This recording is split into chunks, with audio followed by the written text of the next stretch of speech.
এক মঞ্চে ৪৮ নারী সম্মানিত। রাজধানী ঢাকার মিরপুর ১০ এলাকায় আয়োজিত হলো ব্যতিক্রমধর্মী এক আয়োজন ওমেন্স ডে স্পেশাল 71। নারীর ক্ষমতায়ন, সম্মান ও অবদানকে সামনে রেখে এই বিশেষ অনুষ্ঠানের আয়োজন করে নচিকেতা নীল শাড়ি। অনুষ্ঠানটি আয়োজিত হয় মিরপুর ক্যাডেট কোচিং এর ব্ল্যাক রোজ অডিটোরিয়ামে। এতে সভাপতিত্ব করেন হাসান মিঠাইঘর বিক্রমপুরের কর্ণধার হাসান আলম।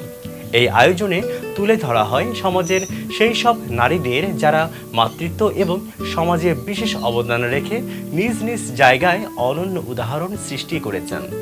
মোট ২৪ জন নারীকে প্রদান করা হয় মাতৃত্ব সম্মাননা এবং আরও ২৪ জন নারীকে দেয়া হয় 71 স্পেশাল ওমেন্স অ্যাওয়ার্ড।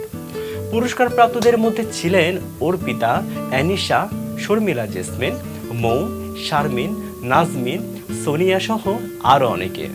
বিশেষ সম্মাননা পেয়েছেন ফারজানা বিনতে, আঁখি ঘোষ, পায়েল, সিনহা, রীতা, পপি সহ আরও অনেকে। অনুষ্ঠানে উপস্থিত ছিলেন মুরাদ দেওয়ান, শিলা ইসলাম, আফলাতুন নাহার, তাসলিমা ফেরদৌস। এছাড়াও উপস্থিত ছিলেন দোস্তকারে কয় টিমের সদস্য সামিয়া রহমান, উর্মি, মোহাম্মদ ইমরান হোসেন এবং মোস্তফা মুরাদ।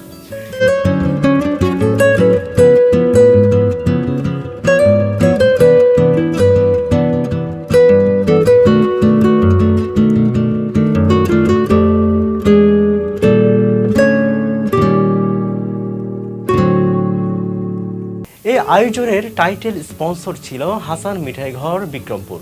গিফট স্পন্সর হিসেবে ছিল কেএমসি ইভেন্ট হোম এবং দুধ স্পন্সর করেছে ক্যাপ ফার্ম হাউস।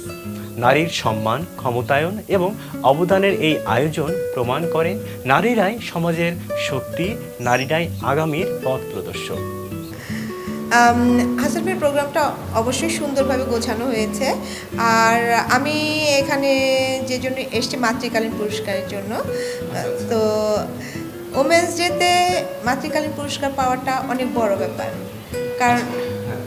কারণ একটা মা শব্দটা ছোট, কিন্তু এর বিশালতাটা সারা জীবন দিয়েও শেষ করা যায় না। সেই মাতৃত্বকালীন পুরস্কারটা আমি পাচ্ছি, আমার কাছে খুবই ভালো লাগছে। ওমেন্স ডেটা আমাদের আসলে কি বলবো, হাসান ভাইয়ের মাথা থেকে এটা আসছে। উনি প্রত্যেকবারই এটা করেন এবং আমিও ছিলাম আগেও। যেহেতু ২৫ সালে করা হয়নি, এটা ২৫-২৬ একসাথে ওমেন্স ডেটা পালন করতেছে। এটা আমাদের জন্য, এটা একবারে বলতে পারি এটা আমাদের জন্য। একটা দিন আমরা একটা দিন আমাদের জন্য রাখি। আমরা মেয়েরা অনেকে বলে যে আমি হাউস ওয়াইফ, আমি তো চাকরি করি না, আমি তো শুধু জাস্ট ঘরে থাকি। আপু, এটা ভুল ধারণা। আপনি হাউস ওয়াইফ না, আপনি ঘরে অনেক কাজ করেন। এটা আপনি হোম মেকার বলতে পারেন বা হোম শেফ বলতে পারেন। আপনি যে রান্নাটা করতেছেন এটা আমি বাইরে হোটেলে করতেছি। যেমন রমজানে এবং ঈদে আমাদের কিন্তু শেফদের কোনো ছুটি নেই, হ্যাঁ। কিন্তু এই ওমেন্স ডেটা একটা দিন যদি আমরা আমাদের জন্য বরাদ্দ করি, আমাদের জন্য রাখি, তাহলে মনে হয় যে আমরা প্রত্যেকটা নারী আরও পরিপূর্ণ হব। আর আমাদের জন্য হাসান ভাই যে প্রত্যেক বছর নারী দিবসের যে একটা রাখে, দিন রাখে, সচরাচর এটা কেউ করে না। তো এটা যে হাসান ভাই চিন্তা ভাবনা করে আমাদেরকে যে ছোট্টখাটো একটা গিফটও করে, একদিন যেটা আমাদের সাথে সময়টা রাখে, এটা হাসান ভাইকে অনেক অনেক ধন্যবাদ। যে আমরা নারীরা সব কিছুই করতে পারি, আমরা ঘরও সামাল দিতে পারি, বাইরেও সামাল দিতে পারি।